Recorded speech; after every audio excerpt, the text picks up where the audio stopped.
I figured you had started. And what? No. Poor Ray. Now that we got that on microphone. What about what's his name? Who Yohe plays? No, we don't care about Anders. Yeah, okay. Not yet. No, Yohe said he was going to be late, and I said that's okay. Anders wasn't really prominent for the beginning anyway. Cockay thing. So this is the Universe Journey Roundtable. It is only the second story roundtable we've done for Universe Journey. For frame of reference, the last time we did it, it was the musical. So right after the end of the Thrifty era. So this is about the Eastwood Station era, and we are here with the leads. I think the easiest way to do it, I'll just point to you and you introduce yourselves. I'm Captain Cockay, a.k.a. Nick Arganbright. I'm Katie Boissoneault, and I play Takalati. I am Sam Clements, and I play Foley. You took over Foley halfway through. We'll Indeed. talk more about that in a minute. Please. Oh, I'm Shane. I am Meow Meow. I'm Kristin. I'm new, antique, and Hermosa. I'm Keith, and I was Jameson, but now I'm nothing. You're still Jameson. You're just in a coma. In our hearts and in our minds, and especially in your mind, because you're in a coma. Yeah. I'm vegetatively, so sorry. I'm Ashley, and I'm Luna. I'm Megan, and I'm Connie Norton. And as And Z. Z, yeah, those are your two important, very important characters. Like, as we mentioned, Ryan Yohe will be joining us, Michael Anders. So we have almost the whole principal cast. I would have liked to have included Chase McCants as Jay Jameson as well, but he is not available today, so he's not here. We'll just talk about him behind his back. Who? Because he used to play... Okay. He used to play Who a million years ago. It's been a long time. So... yeah, we're going to just talk about the segment, like I said, the whole Eastwood Station era. We started season 4 by splitting up the crew. How did that feel to everybody being apart for so long? I didn't like it. Why not? I never like it when the main cast of a show is split up. I don't know, it's weird. We had all these great relationships, and it was strange for the first several months having that being sort of torn up. Mm-hmm. I'm not gonna lie, some of it is blurring together. Mm-hmm. When was what was the beginning? Was it like the first moment we got on Eastwood Station? So that means even before Eastwood. So coming out of the musical, where Cockay disappeared for several months. Gotcha. Yeah. So then so the middle of the run is the death of New and all that stuff. Yeah. Because I'm just making sure. That's why I was like, because that felt like a. And we're going to talk all the way up until the new dream sequence, which was the season finale we just did. Sure. That's. I just wanted to. Yeah. Yeah, it's weird. All of that's fair game. What we're performing today is not. It was weird. I agree with Chris. Yeah. That's really all I was trying to was say. Was it weird for you because Kake wasn't in the first 4 episodes, I think? Not so. I've always been an advocate, like, we don't always need Kake in everything. And then once it happened, I was like, I kind of miss being with everybody up there. But also, like, it was nice, though, too, because I got to see everyone's relationships. But I love Universe Journey. It's one of my favorite segments in Radio Hour, so... Anyway, so I really enjoyed seeing the relationships without Kake involved and see how they work and maneuver around each other. So I enjoyed it, even though I was a little bit towards the 4th episode, being like, I want to join again. Well, it was very purposeful to leave you out because we wanted the audience to feel kind of at sea and right, and also it ended with like, well, he got demoted. Yeah, his career may be over. So then we kind of put Katie's character of Tokolati a lot more. Up in front. She had already gone through command track training where she bounced around from the different ships, but then she kind of even before more recently getting her own command, she had a lot more responsibility. Katie, how did you feel about Tokolati's arc the last few years? I really enjoyed it. I do feel the same about being split up, and that was definitely hard, but I think that in a way made it easier to play into her difficult time, because it was like, in a way, as an actor, you do feel like, oh wow, I don't have the usual people. I'm not standing at the mic next to Shane every time. You don't have those things that so it did feel different, and especially being online for a while too, it just felt like a crazy time. So I could definitely relate, I think, to just all the stuff that she was going through. Mm-hmm. Well, for me, I think it would have been easier to get into it if we'd actually been separated in some way, like physically, because I just people are still here. It's too bad we didn't time that with the beginning of the pandemic. Yeah. I mean, we had to be in the studio at different times, perhaps, or something like that. If we could have switched that, I don't know. If we didn't do a live performance in front of an audience? Yes. Well, you'll notice the next time we split up the crew, it was just for one really long episode for the long year, instead of sitting through another 8 episodes of them all separate.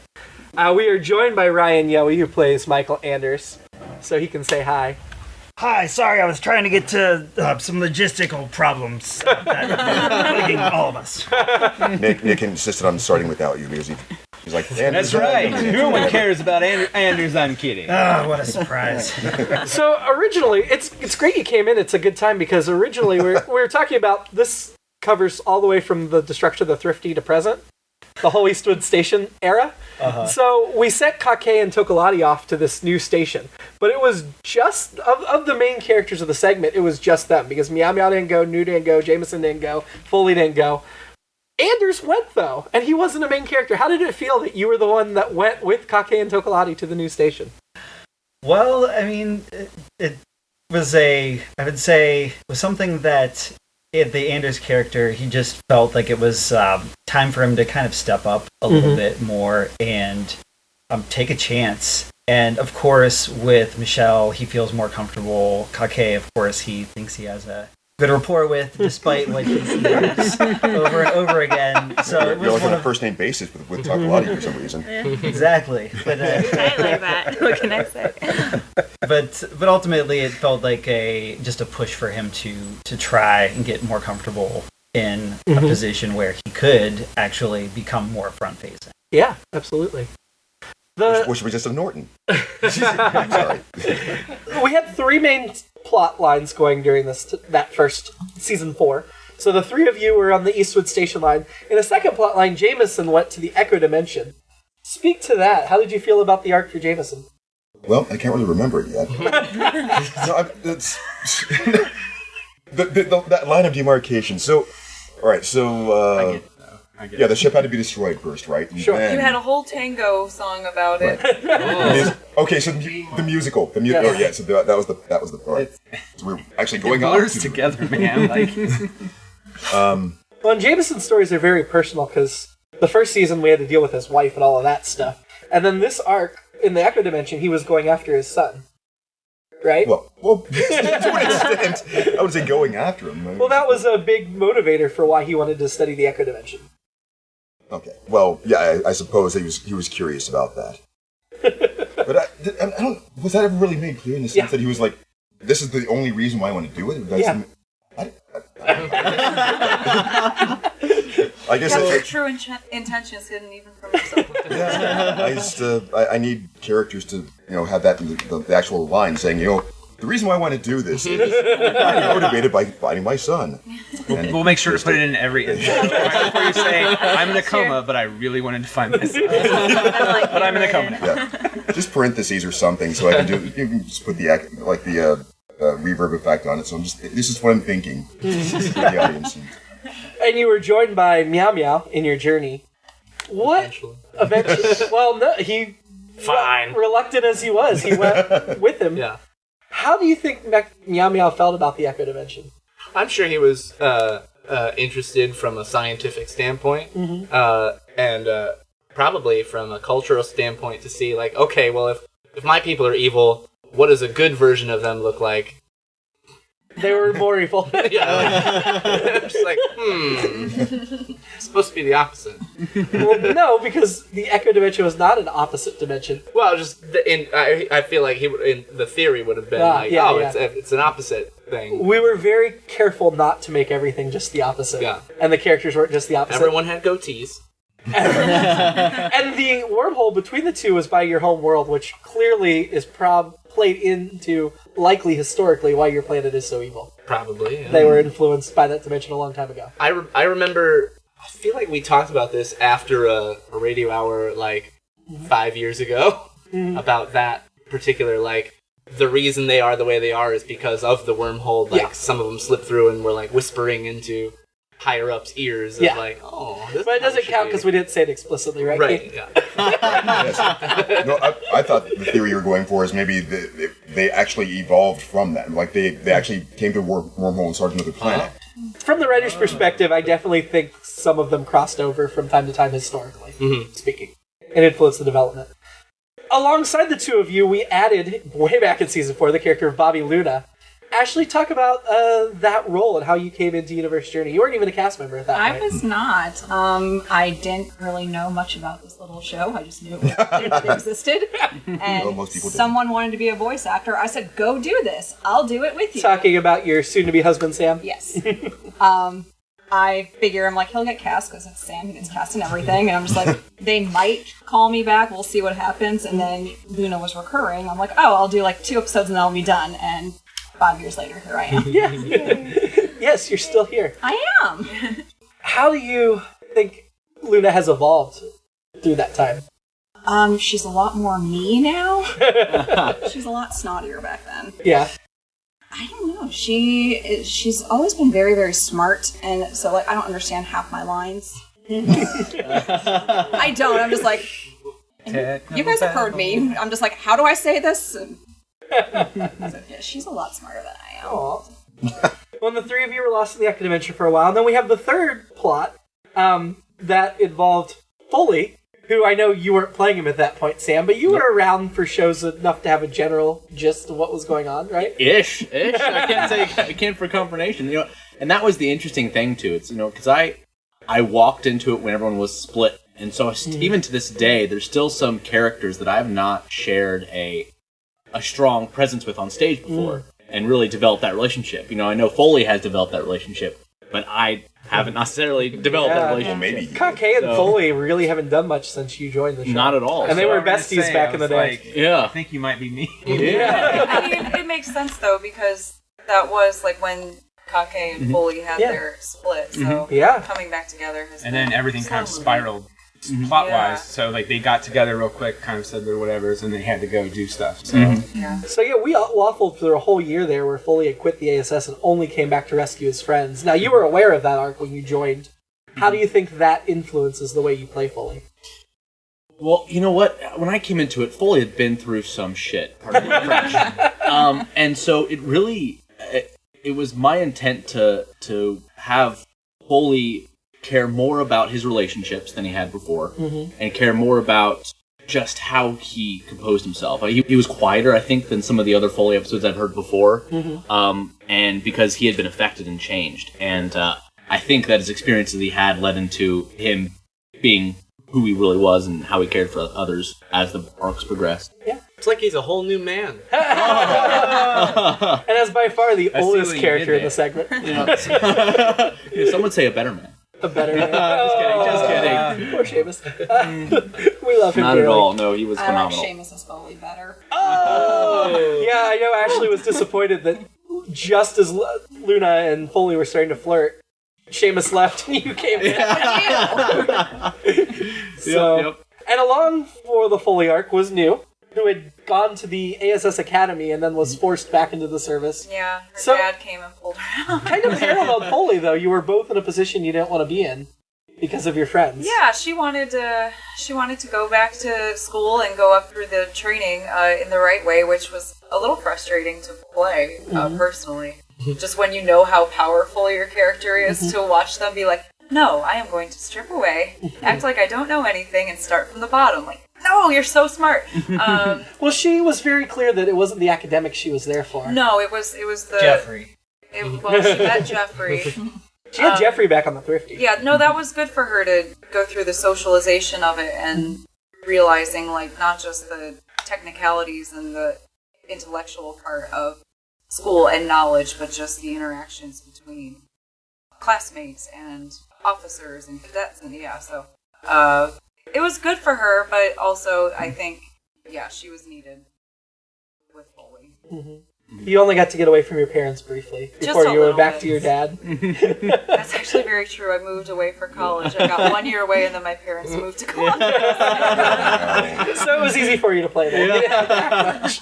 No, but like New, I was happy about it. I think she was glad to be back with Foley and to be obviously of use when, I think it was when they thought Meow Meow had murdered gone everybody. crazy. So. Evil Meow Meow. And to get away from Bernie. Yeah. Oh, Bernie. Bernie's still around occasionally. I know. She's there. Yeah. We just haven't seen her in a while. So we started to develop these Echo villains, and Shane and Yohe played the main antagonist, Echo Meow Meow and Echo Janice Jameson. Yohe, can you speak to the difference between Janice and Echo Janice? Oh boy. Well, not as shrill, but even more evil. A little more menacing with the lower tone that Echo Janice typically had. A little bit more snippy, a little less operatic, but yeah, commanded a bit more. And then when it came time to kind of juggle between the Echo Janice versus the not Echo Janice, then I was like, oh god, which one do people hate more? Both. True. So you three, Eastwood people, how did you feel about all the newbies that we added? Like, you had Lieutenant Minerva, you had Lieutenant Spaulding, you got a new crew. I like Teak. Teak was my favorite. I love Teak's still around too. I know, but I really, I realized, like, Teak should just have her own segment or something. Like, I was TikTok. Yeah, we've talked about that. Yeah, Yes. having her do TikTok videos, TikTok. Yeah, I love Teak. Of the other Eastwood people, I liked Teak a lot because Luna was not on Eastwood at first, right? She was with Jameson, so yeah, because I like Luna a lot as well. I do feel for you. You actually have to say the words correctly. I can get away with not saying it. It's hard. It is, yes. Calm promise. I did that one on purpose. We'll never know. Wait, but Wink. did I? But no, Teak was my favorite. What about you guys? I mean, I don't know about favorites. I did like having new people, and I kind of think having new people, it made things feel fresh, and also I think it was nice for Takalati to have, like, I think that there was a little bit of her feeling on the outside of things, but now there's more people in the mix where maybe she's not maybe she is, like, kind of in the inner circle now, and that was kind of nice to experience, I think. And I saw it as more times for Takalati to have that chance to kind of show that leadership initiative with the newer folks. And similar with Anders, I thought it was a time where, like, it was a little bit trepidatious at first with a lot of the new folks, but then when the newer folks were looking to the Eastwood folks to kind of guide them or be like, kind of bounce off ideas from them, I think that truly gave Takalati and Anders a lot of chances to be like, okay, I'm going to make the initiative, or I'm going to do this, and a lot of times it would follow, and if they didn't follow, then we didn't like it. I totally agree. Yeah, I think it's easy to get, like, pigeonholed into, like, your spot when you're with the same people all the time. I think maybe having new characters gave our characters other opportunities to shine. Well, as we ended season 4 and went into season 5, the three of you that were in the Echo Dimension came back through the wormhole and joined Eastwood Station. Only quit briefly till he lived 50 years somewhere, and then came back to the station. And New transferred to the station, so everybody got together back on Eastwood. How did that feel after being apart for a year? Yeah, that was good. I liked it a lot. Did it feel crowded because there were these new characters we were still serving as well? We didn't just get rid of the new characters because the old ones came back. I didn't mind. I mean, as a performer, it's crowded up there, but it's usually people are doing double duty in some cases. So but it didn't bother me. I like having all those characters because it's a very diverse world, and there's a lot of. Realistically, those people are all going to be talking and intermingling with each other. So I enjoyed it myself. But spatially, obviously, around the mics, they got crowded. Yeah. As far as, like, the stories and, like, trying to tell clear, concise, like, plots, I didn't think it felt like too crowded or like we shoved too many people and too many storylines in there. I think everyone was so distinct that it all flowed and worked really well. And we ended up having to give you a ship just to split up so everybody would have a job. Yeah. Because too many of you were too senior to all be under the same crew. Yeah. And then almost as soon as we got you all back together, then the Echo Dimension invades, and Meow Meow and Kake and Takalati are not on the station, they're on the planet. Speak about missing the invasion, being sidelined. When you stop laughing. I'm sorry. What was the question? I'm so sorry. What was that? When the invasion happens, you three were on the planet. You weren't around at all. Oh, that's right. Well, as for Kake, he feels kind of out. That's the thing about Kake is that even when he doesn't have control, it's the illusion of control for him, and that adds to his confidence level. And his confidence was already down from being demoted from, but he would slowly. That's kind of the thing about his storyline was about rebuilding that confidence back up. And by the time he got stuck on the planet, he was kind of at that point, it felt like, where he could easily teeter back. And I felt like it was difficult, but he still kind of kept going forward with that. And so it was a bummer, but it served Kake well eventually. He pushed through with that confidence and that illusion of control. What do you think gave him the confidence back and let him be a captain again? Well, I would say Tokolati being a big thing, that friendship. Anders too. Kake gives Anders a lot of shit, but no, he does, and I think that's the thing is Nick hate how Kake treats Anders, and it bothers me, but it's Kake, and he's a very distinct entity from me, and so, but he because he leaned on the two of you. Even though he would then give her credit for some of it, but there was Are you prejudiced against my moon heritage? I mean, doesn't Anders kind of deserve it because he was in charge of the station during the invasion and he screwed up big time. He was pretty awful. I don't in that initial invasion. I feel like that was something more Tokolati addressed more. I felt like with Anders than Kake, because I feel like Kake is like war is war. Like you make the decision you make. And Kake feels that he always tends to make the better ones, but even then, like I think that's established. Like even when he blew up the Thrifty, that he's not always feel like he's right. Yeah, he just has the confidence of the sense of control. Like I really like. It's something I've learned about Kake. I feel like he just has a good sense of he knows it's an illusion of control, and that is what builds his confidence up. And so, but they kind of help him reinforce that and find his way through that. So being stuck on that planet. Yeah, it didn't look good. It kind of sucked because he couldn't help as much, but he still found a way to power through. So, how do you think that experience pushed Anders, where he did screw up so royally and basically crapped the bed during the invasion? Well, it was a spot where like he all of a sudden didn't have anyone to lean on. It was make these decisions now, and for him that was a like oh shit moment, and it really was like he'd never been in a position of that length of power and a very quick power. So it was just the instinct that he had was the decisions he made, and unfortunately they weren't the best ones. But in turn, I think that that whole experience truly did help him grow, and unfortunately at a pretty large cost. But at the same time, it's now going to be Anders' time to really use that and learn from it and be. Well, I definitely think he grew out of that, and we'll talk more as we get into last season. But Anders definitely came a long way. If that happened today, he would not be the same officer at all. No. Not at all. During all that, Meow Meow had a brief romance with Lieutenant Minerva. That pairing felt so natural, and it fell apart so quickly. Yep. How did you feel about that? It was nice to see him interested in someone after fending off advances from Tokolati. It's too bad her mom wasn't around, right? She was very attractive. and all as that was going down, Ensign New kind of had to take charge to make up for Anders' lack of leadership. Oh, yeah. I forgot about all the time she had to sort of guide him in the right direction. Do you Very think subtle. she has gotten her due, or do you think she's been underrated? At the time, I think she was a little underrated, but sort of by her own choosing. I think she was very much trying to stay in her place, and she took it very seriously. She was only an ensign. That was her job, and he was above her, so I think she was trying to guide him without being insubordinate. I mean, fast forward now, I think she's definitely gotten her due. I think she's earned.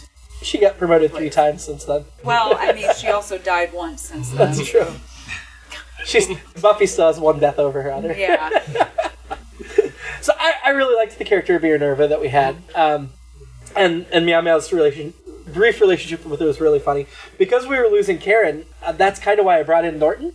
As a similar type of character, obviously she has grown into a very different character than what Minerva was. But originally, that's kind of what I was thinking is Minerva was an antagonist in the way all these other characters get along so well, and Norton was brought in to be an antagonist. How did you feel coming in as Norton? Well, at first I thought that I was an Echo. I really Oh, that's so thought good. that was what was gonna happen because we were building the sensor to detect if you were. Yeah.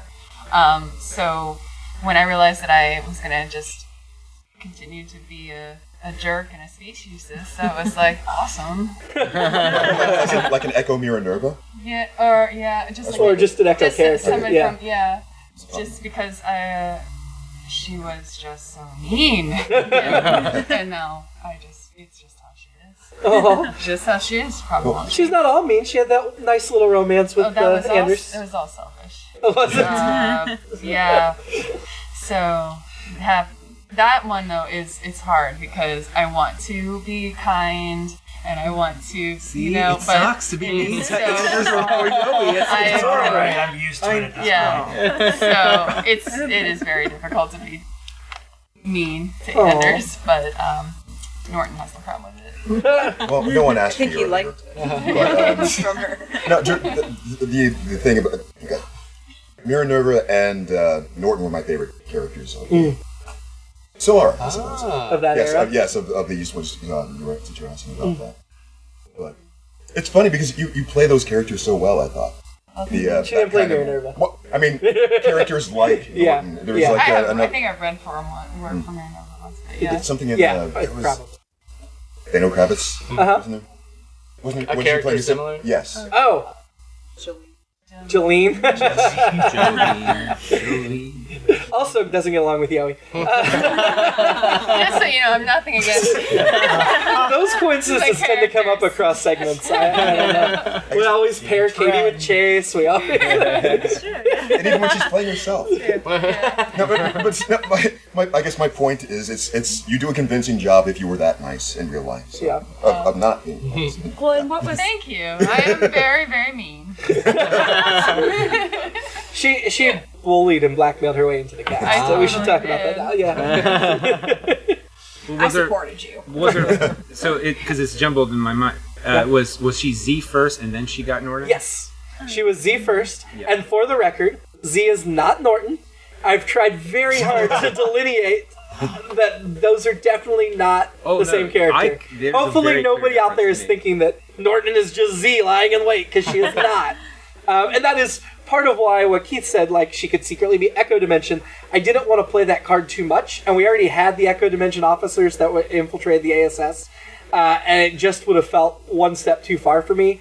Same thing with Z, like I knew that's not what we wanted to do with Z. So Norton is not Z, they are distinctly different characters. Yeah. All right, but do you think that the home audience or the audio only audience would suspect that without really seeing? Would suspect that Norton is Z? Yeah, I think so. I mean, I would if I were listening. Well, I'm saying their voices sound distinct, and I wouldn't think to myself, well, Megan's playing both these people, so she must be them. So I don't know. Every time Z shows up, you hear. You don't hear that with Norton then. Norton does clap a lot. I don't. We should have made that a Norton thing. Oh man, it's not too late. No, it is. It is. I know. It is. No, we got post production. You can kind of go back and. So, as fully reintegrated with the crew, it kind of happened pretty slowly because he's been kind of walled off. And I think Spaulding was one of the first characters he really kind of connected with. How do you feel about Foley and Spaulding's relationship? You know what? And, like many of us, you said Spaulding. I was like, oh, that's a character I haven't thought of in a long time. Well, he did die a year ago. Yeah, that was a while ago. And, that's one thing. It's not to get off tangent, but, when someone said, oh, it's been 5 years since you were Bobby Luna, I'm saying, like, this has been 5 years of my life? 4 years of my life where I've been doing this? Like, oh, my goodness. That is a great way to put it. That is usually Yeah.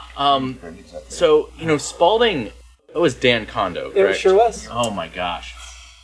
I'm gonna have to really pull from memory. Actually, I can't think of anything. He was the engineer, so he was he was always worried you were going to take his job or whatever. Yeah. No, and and that you guys had a bunch of scenes together. Yeah, well, at first, especially as it went on to, I vaguely remember him. You know what? I don't want to say anything because I'm like, I don't know how much I remember of that exact scenes. We were online. A lot of it was online. Well, and part of it too was I think there was so much anxiety I had in those early seasons of living up to an expectation for a character that had already been there. And I remember I was living almost show to show at that point. Every time it happened to show, I'd be like, okay. So how gonna do this? What's gonna happen here? And I didn't have the bigger picture sense that I think I have a little bit more, at least these past few seasons. So at that moment, I can't even speak to that relationship as much as I would like to be honest. Can you speak to the relationship between Foley and Luna? How do you feel like they found each other? What are they attracted to in each other? Well, that was really interesting too, because I think Bobby Luna has this. She can have an outer shell sometimes, but she has a really caring personality, like deep down. And I think that's what Foley needed. Like he had a void that he was walled off because of it, because of his experience, and he needed someone to help that wall, help break it down, and to help let him have love again, let him have a relationship again. And I think Bobby was the perfect person to do that. Do you think his relationship with her helps him come out of his shell with the other characters, his old friends? Well, I mean, I would say yes. I would say, if I'm looking back to some of the best, some relationships that were reformed and reforged after some breakaways, Bobby kind of helped connect a little bit. New and Takalati, those relationships that always kind of stayed throughout the entire series, those are the ones that I think really helped him, just to be happy to be among friends, right? Yeah. That's what he cared about. He was just happy to be among friends. What about Luna? She seems like somebody that is first of all cautious and knows what she wants, but verifies before she goes for it. What do you think about Foley attracted her? I think he has, like you said, she is very cautious, and I always agree with that as well. I think that she saw that he's been through stuff, and she knew that this is someone she needs to approach with caution. And so I do think that she had that respect for what he's been through. And I think it probably started off as she was just like, this is someone who I think I can be friends with. And then in my head, she has a dead fiance or something. And that's just always what I thought. It's I know she has a dead brother, so I'm I always kind of assumed she had a dead fiance too, so she just wasn't, I don't think she was looking for it. I think it just kind of happened. Yeah, I don't think she was either. Yeah. She just found them really charming. Yeah. He's got a sexy accent. Yeah. So now she's waiting to find a way to kill Foley as well. She wants to work back. She's well, I mean, to say a small thing like that, I have a director I once had, and what she always said is that broken people try and find someone at the same level as broken as them. That was always her view on a lot of relationships. And while I don't necessarily always believe that's the case, that might be a level there that might be a little bit with Luna and Foley. Well, Foley was really broken, so you think Luna is much more broken than we've seen so far? What do you think? Maybe. Not anymore. Because we haven't, I think we talked about this in my Meet the Cast, we really haven't gotten really into her past. That's the most we've talked about is in one of my early episodes. I said my brother died and whatever this was, and that's as much of her history as we have. Yeah. So there very well could be a lot more to her than we know. I think we'll find more about Luna this season. That's just an instinct I have. just an idea. So we have all these relationships. Obviously, father, son, brother, sister. Tokolati's mom came on for 2 episodes. She did. How do you feel like Admiral Strongman influenced the character of Tokolati? You can kind of see that. Yeah, I saw this TikTok where someone was like, if you have issues with your mom, then you might have anger problems or things like that. I was like, I think that Tokolati I can see why she's a very hardened character. I can see where some of that toughness comes from, in a sense, because I don't think she has a traumatic history. But I could see how her relationship with her mom could be very trying at times, and she is a big personality and a high achiever too. So it's a very difficult relationship, I think, for her, and that this just solidified it more. It's wow, I think I can trust this person that I've been working hard to be friends with this whole time, and then my mom just sleeps with him, and I'm you go against everything I stand for, mother. Literally. Do you think her forthrightness and assertiveness is part of why Tokolati was so timid early on? Probably. She's probably afraid of being that kind of, and I think you sort of see Echo Tokolati is more about that kind of being more assertive. She uses her charm and her looks to get what she wants. And I think that Takalati is like, she resents that about her mother and maybe like even her Echo version of herself. So I think that it explains a lot why she is the way she is. And, I'd rather be more timid and step back than, be this like wrecking ball who just comes in and, ruins people. Maybe how she did for me on some level. Mm-hmm. But I think she's become a lot more of her mother as time's gone on. Like, there's a lot more similarity now. Yeah, and that's like, I feel like that's like the unavoidable trap that you get into. It's like, oh, I want to be nothing like this, and then you get into life, and then you're like, oh, I see maybe why they are the way they are. Like, it's like, okay, I see, but also I'm a little bit upset that I did turn out. But your mother's not a bad character to look up to. Really? I mean, you think? She just had fun with an attractive captain. She's a powerful, successful a friend of mine, like someone that I've been like having this relationship with, and I've been very forthcoming about. Wow, I think you should appreciate me for a person and not a woman. And I think I've made all that progress with Kake, and then for her to come in and do that is totally insensitive and crazy. And I think even if that's all she did, that's too much. That's an excellent point that I had not considered. And from Kake, yeah, because Kake didn't know what he was doing. Oh, I know. I know. And then that's back on the mom a little bit, because it's like, well, also a bad friend. Cause but if I remember, he didn't know. No, he didn't know. He didn't know. He should have known, but he did not know. But I think that's a good thing for Kake that did happen. Well, because again, you learn from your failures, and that was a pretty big failure because outside of Foley and that, even though that had, I think, prepared by that point a little bit, by the time, was it Strongman or Strongman? Strongman. When the time Admiral Strongman came in, Tokolati and his relationship was really good, and it kind of tested it a great deal. And honestly, it shows how selfish Kake was, that he didn't actually care about his crew or his friend to know more about her. Like, what is your mom's name? Like, what is that kind of thing? And I mean, Kake still has a very long way to go because he doesn't go, hey, how's your family going? He doesn't do that. But, yeah. What's everybody's mom's name real quick? Let's go around the table. I know his because of Facebook, I think. Why do you think Meow Meow is attracted to Tokolati's mom and not Tokolati? Because it's funny. Yeah. She's an admiral. She's attracted to strong, confident women, and you weren't that at the beginning. That's true. That could be part of it for sure. So we got to the Echo Dimension War. Many of you got to play your Echo counterparts. Keith, Echo Jameson was so evil. You want to talk about Echo Jameson? Oh, he was a lot more like me, I think, in real life. Yeah? No. Well, everybody, it took a turn. Of our loved ones. It took a turn, everybody. Everyone agreed, yep.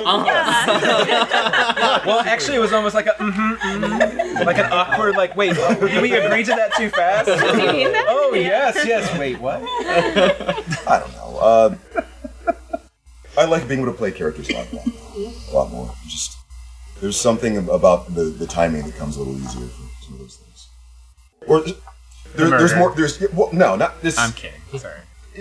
I think we're jumping to the literal murder part. Sure. It's easy. I mean, they hardly even count. There's like mass things. He destroyed a whole planet. Well, he's very cold. Genocide. He committed genocide. He's very calculating and cold. While Jameson, he comes off cold, but he's very, I would say, he cares greatly. Oh, yeah. Even though he has to do the whole, I'm an admiral and you need to listen to what I am telling you. But over time, that's because he's used to the crew. But yeah, Echo Jameson, for my take, is not that. So yeah, it's a very much more complex, different way of normal Jameson. Well, it's a little closer to the classic mirror dimension thing of having people over there who are actively evil in the sense of I need to find a way to perform evil and I have to do it in the most efficient way possible. You know, that sort of thing.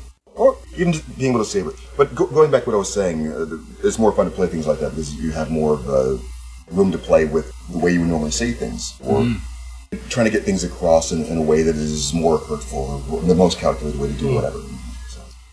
Well, we saw the offspring of evil Jamie Jameson and evil Janice Jameson, and Jay Jameson, who obviously Chase isn't here, but we really got to know him as a character. And even Judy Jameson had her line she went across of not being willing to kill Tokolati's unborn child, her unborn niece.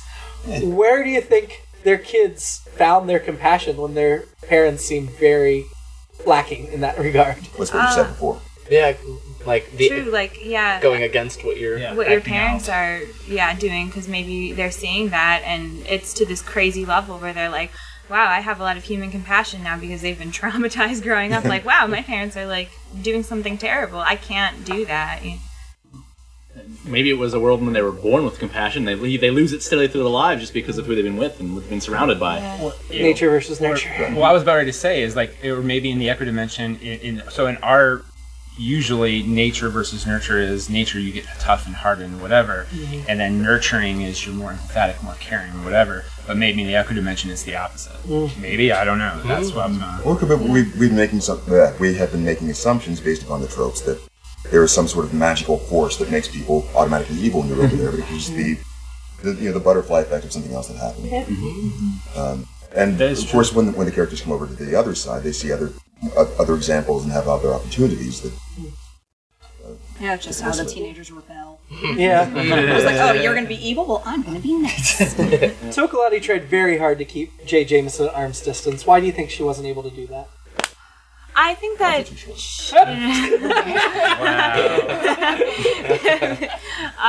I think it's because she... At the end of the day, she responds to genuine people.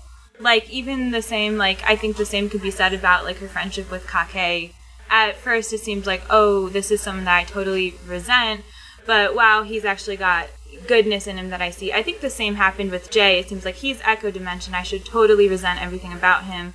But I think Tokolati, at the end of the day, really does respond to good heart and good people, and I think that's kind of like her main thing throughout the whole series. So I think that just he was so kind despite everything going on that she had no choice but to respect that, I think. About and you him. can't judge him for what his parents did. Yeah, she knows about that, yeah. Meow Meow. Like, because everyone looked up to me by default, I was very much against Meow Meow saying he's evil, and and obviously you had a crush on him, but like, you saw through that though to begin with. I think. So that is a common theme. Yeah. And she roots for the underdog. Yeah. Wasn't Jay one of the first folks when Tokolati was trying to battle against the visions from Z of like, no, I have to.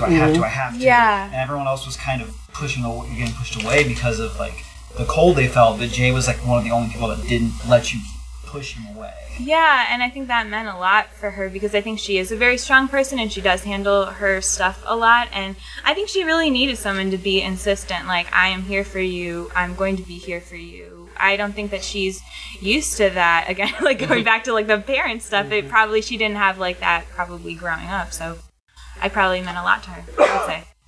I think the answer is really found in the 1980s stereotypes. And it really was 1970s.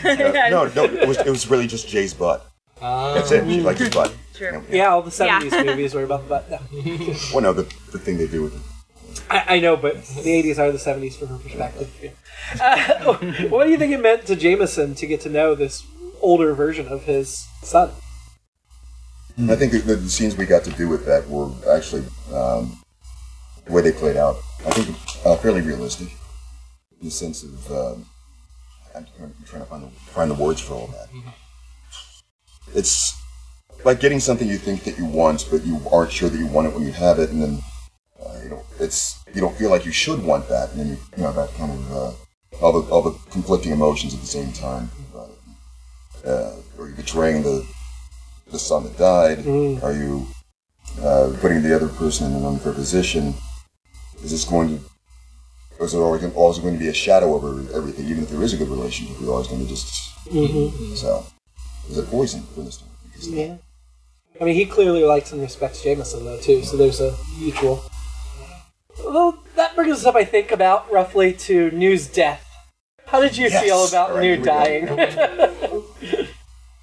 Finally, we get to... I mean, I thought it was very well done. I thought it made sense. I thought it fit her character. I will never get over that we had to do all of that on Zoom performances. With all the music stuff that we built up to her death, everyone got a music thing, and it would have been so great to see you guys perform that live in front of people. But I really liked the build up to that moment, and man, just the gut punch of her relationship with Meow Meow taking off in that same episode. He finally said, "I love you." He said, "I love you." And she doesn't even remember it. Yeah, that was the other thing, is I didn't want, knowing that she wasn't going to be permadead, I didn't want it to feel inauthentic or just like something to be emotionally manipulative to the audience or anything like that. So I do think that it was an interesting storyline, and I liked building back who she was and her relationships after that, in an authentic way and in a very different way than New originally developed as a character. Well, it probably didn't help that we missed a year of her development pretty early on. Yeah. In the rebirth. Which was unfortunate, but just the way it shook out. Do you think New and Meow Meow have a different relationship now? They finally found their way back to one another, but in a... Oh, yeah. I mean, well, because there was that period of time where she came back and he was like, you're not the same person. Yeah. So. You think he was right about that, though? Maybe. Well, we haven't really talked about it in depth. I think they just naturally built back a friendship and that respect and then attraction, but they never really talked about like whether they consider this. Well, and then was it Z who was like, "Stop being an idiot"? Yeah. Yeah. It's like it's not her, but it doesn't matter if it's not her. It's still somebody that you love, or it's Yeah. still somebody that you like. I have a couple things I want to say. Yeah. Going back to what Kristin said about the authenticness of what was going on. This is a very good example of something I was mentioning to you earlier about not being able to focus on certain things as I'm going through and getting a little confused about the storylines until they're performed in certain ways. I was convinced. I had no idea that it wasn't permanent, or I can't remember what it was. You were sure she was dead. Yeah, it was something. I kept going back and forth with understanding how the scene was supposed to be played out, and it felt like. Yeah, but the next episode, I was really confused about what we were trying to do. The next episode, everybody's mourning, and then she's reactivated at the end. At the very end, yeah. Yes. The fake out. I will say, it was very authentic, and it's one of my favorite scenes because I think I directed that. Or no, of course. No, but of course. No, there was one where we did live though, where I thought at Red Herring, where I thought, or maybe that was a few episodes before that, where we were dealing with all that. And I just remember it was the last time the whole group got together. That was the only thing is that I felt really bummed because Kristin wasn't in the scene, and it really made me sad because I wanted new. That's one because I remember I drilled everybody, probably drove everybody nuts. Because one of my favorite things in Star Trek Next Generation, because that's a little bit more my jam, is that they would always do an episode where they're around the poker table, and it's a big old, big group, oh, well, we defeated the blah, blah, cube, whatever. But there was only once the entire crew was around the poker table together. And it was at the last episode, wasn't it? But it felt like they were all there more, or they would go to, not the holodeck, the bar. 10 forward. 10 forward, where Guinan was and all that. It just felt like they were more together. And so that's my memory of it. And so I was like, I need that moment. And I just kept drilling. I was like, no, we need to make it more solid, like we're all whatever. And then it's like New's not there. And I really... We even had the Ray song. We did. We had the Ray song. New was there. Not until after the Ray song. We activated her after we had that whole morning episode with the Ray song. Yeah. Oh, that one. Okay, you're right. Yeah. I'm so sorry. No, you're good. No, you're good. I hope I get a chance to do another one of those where I can all make you really mad at me. But then, Kristin's in it though, because it's one of my favorite scenes because it feels very real and authentic. Because I love doing Universe Journey with you guys, so kind of get that. You're talking about the bar scene banter thing. Because I remember. Yeah. We needed to do it. We needed to keep going through until we got to that point. Because something just wasn't working. Then once we got there. And it's hard too when you're doing live. And the point is, you do want to try to make the audio crisp and clear, but it's one of the few times where I really, and it's sad that New's death had to lead to that of. Just there's this, and of course, Meow Meow brings it down like you do. Reminding us, well, what do you say? It's well, too bad New's not here, or something like that. You're like, thanks, buddy. It's we're all together. Not all of us. Yeah, you're right. That's where I wasn't there. Oh, jeez. Well, I think yeah. Yeah. This could easily be a 2-hour episode. No, it could, because there's still a lot of things I want to cover, and we only have a few more minutes. Sorry, but I'm done. a couple things we definitely. Sorry. Can I say the other thing I was going to say before? Yeah, go. The other part of the subject about new not being new, and this is the other thing that I was confused about at the time, because I think I'm remembering now that the scene that was, it seemed like there was someone was going to the computer to download the copy of it of new or something, or personality. I thought somehow they were saying that you were destroying it to make sure that she couldn't possibly come back, and that's what was messing me up. So like, wait, but how did?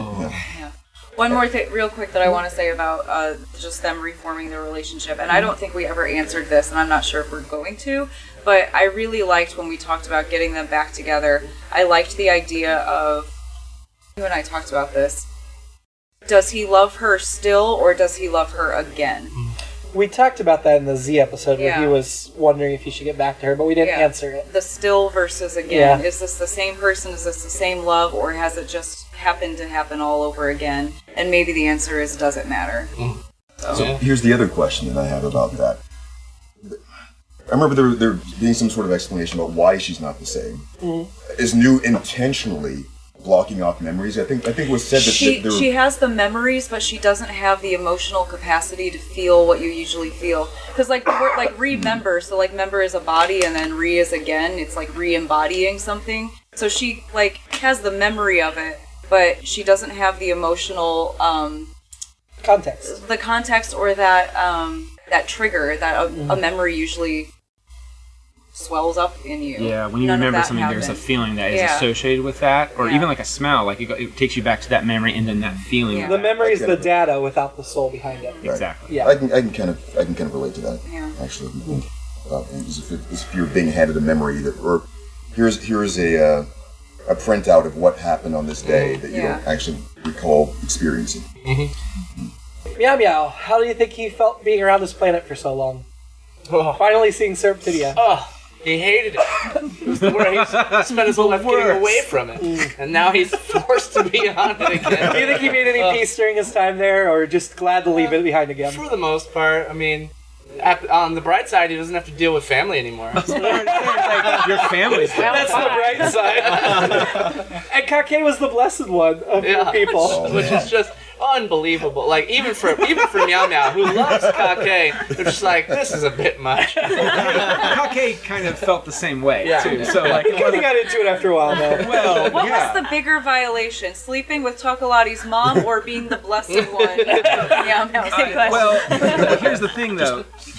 Or murdering Foley's wife. So at the end of the day, he never really felt. He got into playing the blessed one, but he still didn't feel great about it. No. So I felt this, strongman for sure, but but you're not wrong. Like it's another weird, like, oh, buddy. But did Kake fulfill his duty as the blessed one by finding a way to make peace with those people? I don't know, Jim. We're gonna find out, I'm sure.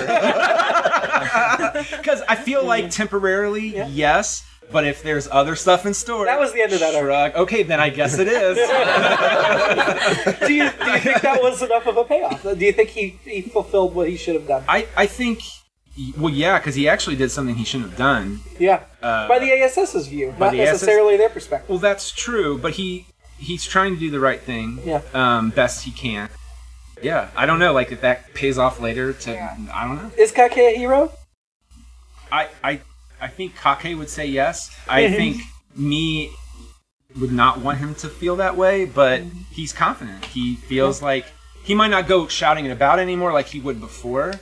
I think like season 1, before the Thrifty blows up, he would totally be like, well, I'm a hero. Everybody knows I did this and this, and I don't think he would do that anymore. He's a little bit more, forget the word for it, but humble. He's way more humble about it. So to be clear, Serptidia, the people, they now have control of opening or closing. So they could still let people slip back and forth if they wanted now to. And then, if that was going on before. Yeah, they control the wormhole. And all the technology associated with it. Yeah. But Kake thought it was the right thing to do to give it to them. Yeah. It could be a major Anders. We never saw Echo Anders. It's called a callback. We haven't seen Echo Anders or Echo Luna. We saw a lot of Echo Norton. Yeah, we saw Echo everybody else. The newer characters. Well, no, Anders isn't new, but Echo Norden. New plotline, everybody. Anders and Echo Norden totally going to get together. I mean, the world's kidding. closed, but I can't imagine we'll never revisit the Echo Dimension again. There's too much left there to characters and things that I want to know what happened. And Harry Dirt's still there. Yeah, we didn't see Echo New 71, 84, 86. We did see 86. I was just making up. I know. Fantastic. Continuity. Well, and you had a lot of, I felt like from watching it looked like it was challenging but a lot of fun, because for a physical performance, you would also like do different things, like you put stickers, or not stickers, but like that sticky pad. Post-its on my head, on your head with different numbers. Oh, And some of we them can't say the switch brand back name and though with forth. this suit. It was fun getting to decide, like, is this one like a demo like model, and then is this one like a very like higher up one, and is this one like a dumb one? Like, yeah. Right, but at the same time, that's what's so challenging about it, is that yes, they have those little extra ticks to them, but at the same time, they are also they're almost like default off the factory line kind of thing, with those little extra ticks. So that's way more challenging, and I thought you did a great job. I remember, that's another of my favorite evil scenes was just the way you were Killing the kid. Did you actually do it? That's right. Yeah. The lead up to that. Oh my god! I forgot about that part. But the visual of it was so great. Just the way, just the precision. Anyway, the way you did the murder was great. That kid went down. Ashley, but before that though, he was a grown up. The scene where you're interacting with Takalati and the. Like sort of like the negotiation where you're trying to talk through the logic of things. That was just. Yeah. So we are really out of time. There's still a bunch of stuff I want to talk about. So what I'm going to do really, really quick is just each of you one more thing. Megan, talk about Z. Where do you think about the character of Z and what she wants right now? Because she is threading in the way new song threaded in, leading up to something, clearly. Z is extraordinarily frustrated that she can get absolutely nowhere with this crew, and I'm pretty sure she's about to lose it. Okay. Keith, Jameson in a coma. Give us your thoughts. Well, I'll.